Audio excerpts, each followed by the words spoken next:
অধিকাংশ মানুষের কাছে এই রেসিপিটা কিন্তু একদম মজা না। আজকে আমি দারুণ একটি রেসিপি শেয়ার করব, তাই ভিডিওটি না টেনে সম্পূর্ণ ভিডিওটি দেখতে থাকুন। এই রেসিপিটা তৈরি করার জন্য কিন্তু প্রথমেই লাগছে আতপ চাল। আতপ চালগুলোকে আমি আগেই জল দিয়ে ভিজিয়ে রেখেছিলাম।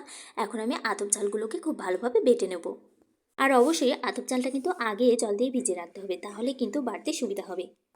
দেখুন এখানে কিন্তু আমার একদম আতপ চালগুলো বাটা হয়ে গেছে। আর এখানে নিয়ে নেব নারকেল কোড়া। কিছু পরিমাণ নারকেল কোড়া আমি এখানে বেটে নিচ্ছি, আর কিছু পরিমাণ নারকেল কোড়া আমি এক সাইডে রেখে দিয়েছি। দেখুন এখানে আমার নারকেল কোড়া আর আতপ চালটা কিন্তু খুব ভালোভাবে বাটা হয়ে গেছে। এখন আমি সবগুলো খুব ভালোভাবে উঠিয়ে নিচ্ছি, একটি বাটির মধ্যে রেখে দিচ্ছি। আপনাদের হাতের কাছে যদি চালের গুঁড়াটা থাকে তাহলে আপনারা চাল বাটার পরিবর্তে চালের গুঁড়াটা ব্যবহার করতে পারেন। আর ওই যে আগে যে নারকেল কুড়াটা উঠিয়ে রেখেছিলাম আলাদাভাবে, ওই নারকেল কুড়াটা এখন এখানে দিয়ে দিচ্ছি। এখন পরিমাণ মতো কিছুটা হলুদ, পরিমাণ মতো কিছুটা লবণ, আর দিয়ে দেবো কিছু পরিমাণ কাঁচামরিচ। আপনারা চাইলে কাঁচামরিচ কুচি করে না দিয়ে শুকনো মরিচের গুঁড়াও ব্যবহার করতে পারেন। এখন সবগুলো উপকরণ খুব ভালোভাবে মাখিয়ে নিতে হবে। সবগুলো উপকরণ খুব ভালোভাবে মাখলে কিন্তু একদম একটা আঠালো ভাব চলে আসবে।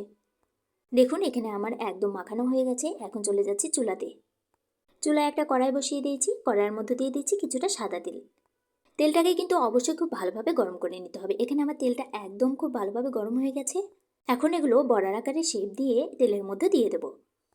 এরপর আস্তে জালে খুব ভালোভাবে উল্টে পাল্টে ভেজে নিতে হবে বড়াগুলোকে। এর আগে কি কখনো আপনারা কেউ এভাবে নারকেল দিয়ে বড়া বানিয়ে খেয়েছেন? অবশ্যই কমেন্ট করে জানাবেন কিন্তু। আর এই বড়াটা কিন্তু একদম মুচমুচে হয়, খেতে হয় দুর্দান্ত স্বাদ।